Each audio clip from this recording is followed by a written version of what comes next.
What up, Ho Biscuits? It's your girl Skitten, back at it again. First and foremost, I hope you guys are doing well. I hope you guys are staying safe and sanitized. I'm pretty stoked because it's been a couple weeks since we revisited this extra history content, and today we are here to watch the second episode of their Eleanor of Aquitane series.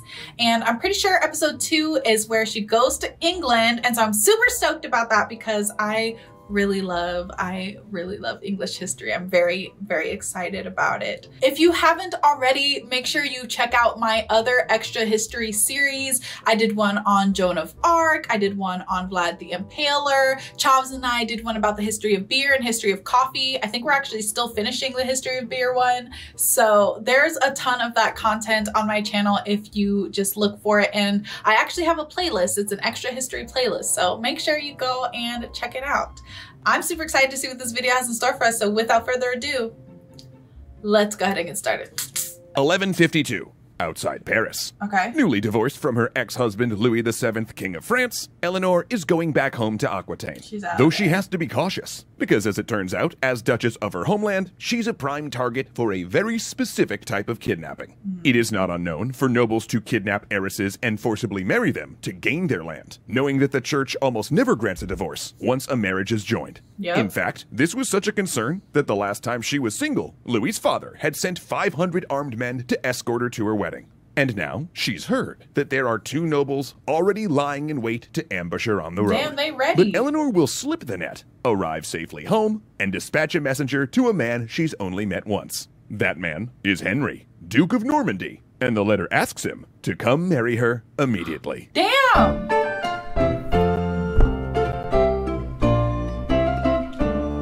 Eleanor said she is not throwing away her shot. Like, hello, I love that. She is taking control of her own life. She said, if I gotta marry a man, unfortunately, I'ma choose, I'ma pick. Last episode, we discussed how King Louis VII and Eleanor, Duchess of Aquitaine, successfully annulled their marriage on the grounds of consanguinity. But it does bear asking, why? Like, why would Louis let Eleanor go? I mean, she owned much more territory than his piddly holdings around Paris. Well, from Louis's perspective, he needed a son. Unlike in Aquitaine, women in northern France could not inherit. Yeah. And Eleanor, now around 30 and only having produced 2 daughters in 15 years of marriage, didn't seem to be able to bear more children. So he let Eleanor go, and his court set about finding Louis a new wife, while also crafting vicious rumors that pinned the marriage's failures on her. Ugh. And sure, while Aquitaine remained Eleanor's for now, when she died, it would go to their eldest daughter Marie. Unless, of course, Eleanor remarried and produced a male heir. But come on, I mean, who would dare displease their overlord by marrying an ex-queen of France, am I right? Oh, hey there, Henry. Didn't see you right away. What up, Also, homie? at the end of the last episode, we did cheat a bit by saying Henry was the heir to the English throne. But Right. that was advancing the timeline a little bit. Because you see, England was going through a civil war at the time, known as the Anarchy, a term which pretty much sums things up. But to put it very simply, Henry's grandfather had been the King of England. But when he tried to designate his daughter Matilda, Henry's mother, his heir, a succession crisis broke out, and a noble named Stephen seized the throne. So while Henry did have claim to the throne, he wasn't exactly next in line. Right. Heck, he and Stephen weren't even on good terms. They were fighting a low-intensity war. However, Henry was on good terms with Louis, who Henry had finally declared fealty to in exchange for formal recognition as Duke of Normandy. But as you can imagine, that relationship turned pretty frosty once Henry slipped off to Aquitaine to marry Eleanor in a hasty ceremony less than 8 weeks after the divorce. Jesus. Yeah, those two worked fast. So fast, in fact, there's been speculation that they set this whole marriage plan up in advance. Adding insult to injury, Henry and Eleanor were actually more closely related than she and Louis had been, and 4 months later, Eleanor was pregnant. Oh my God! Yep, that's right. 2 girls in a decade and a half of marriage with Louis, but Eleanor gets pregnant almost instantly after marrying Henry. Okay, but like, isn't that partially because Louis was out here like, oh, I'm not trying to fuck? Like, isn't that part of the reason why? Now, that might have been for a couple of reasons. First off, Henry was 19, a decade younger than Eleanor. And, well, let's put it this way. Both of Louis's daughters with Eleanor were born after a bishop and a pope blessed the wedding bed and encouraged them to have kids. Right. But Henry didn't really need any godly encouragement. In fact, their marriage appears to have been a genuine love match and extremely passionate. Okay. Henry was considered handsome, with red gold hair and an athletic frame, and he loved to hunt, to read books, and of course, to beat the living snot out of his enemies on the battlefield. Damn. And Henry kept racking up the wins. The same day Eleanor gave birth to their son William, securing Aquitaine for their family, King Stephen's son, the heir apparent to the English throne, died suddenly, supposedly struck down by God while sacking a church, clearing the way for Henry to invade England, battle Stephen, and force the king to sign a treaty confirming Henry as the legitimate heir to the English throne. Okay. 11 months later, Stephen died, and Henry and Eleanor were crowned King and Queen of England. And that's not suspicious at all. That's not suspicious at all. Mind your business, okay? And just to hammer home how nuts this timeline is, Eleanor had gone from a royal divorce in France to the throne of England in 2.5 years. That's crazy. And in doing so, they joined Aquitaine, Normandy, and England, founding a continuous territory stretching from the Scottish border in the north to the Spanish border in the south. Damn. It's what would become known as the Angevin Empire, covering all of England and half of France. Eleanor had reshaped European politics, founded an empire, and she did it while pregnant most of the time. In fact, she was already pregnant with another son when she was crowned. Damn. Those 2 sons would be the first of 8 children born within 14 years, 5 sons and 3 daughters, 7 of which lived to adulthood. In other words, between age 30 and age 44. Eleanor was pretty much either constantly pregnant or in recovery.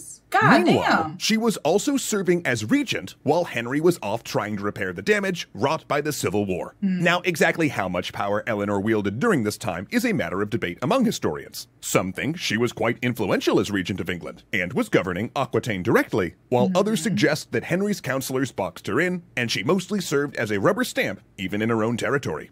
But either way, it's interesting that Eleanor was on and off governing the kingdom during one of its most turbulent periods, as Henry crushed rebellions, reformed the English state, campaigned in Ireland, feuded with Louis, and had a tragic standoff with his friend Thomas Becket, Archbishop of Canterbury, whose murder he accidentally ordered when 2 knights overheard him ranting about the man.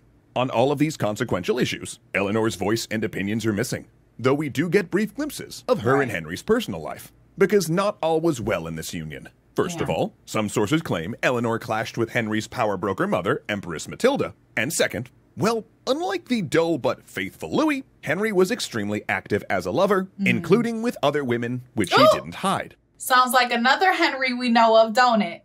Don't it? How many times removed is Henry VIII from this guy? Like how many sons are there? Because he got his genes, don't he?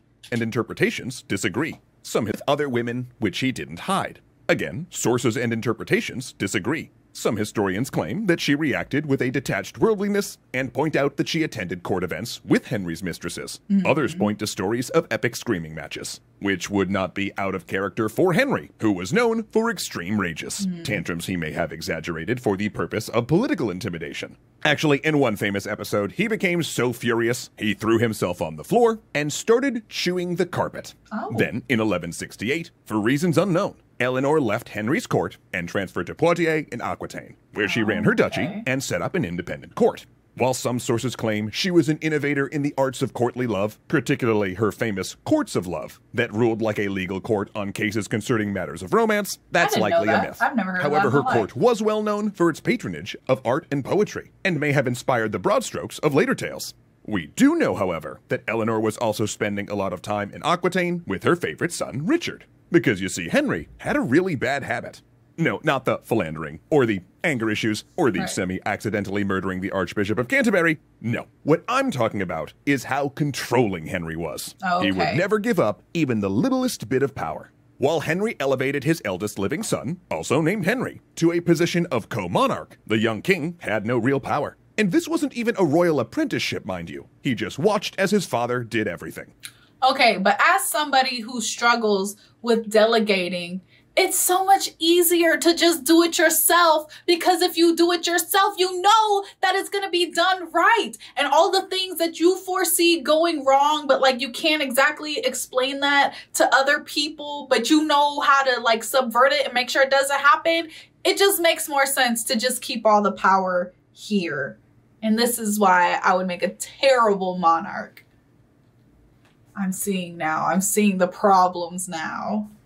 The same was true of Richard, who he made Duke of Aquitaine, and Geoffrey, who got Brittany. His youngest son, John, basically got nothing, and had to live for years under the humiliating nickname John Lackland. Ooh. But even if they had lands, their father still ran those estates as if they were his, and kept them on a tight financial leash. Also, to Eleanor's likely dismay, he consistently meddled in the affairs of Aquitaine, and in 1173, he finally pushed it too far. Right, because why are you touching my shit? This is my shit. I brought this in. It's not for you. It's not yours, it's mine. Hoping to give John something, the elder Henry took 3 castles from young Henry's territory and gave them to his youngest brother. The headstrong young Henry, only 18 years old, finally reached a breaking point. He fled to Paris and raised a rebellion, sheltering in the court of Eleanor's ex-Louis. And there, he gathered allies, including brothers Richard, then 16, and Geoffrey, then 15, supposedly encouraged by their mother. What? And when Henry called for Eleanor to send him troops, she did not. Her teenage sons were at war with her husband, and Eleanor had chosen sides. I didn't know this. I didn't know that. Okay, so it's getting juicy.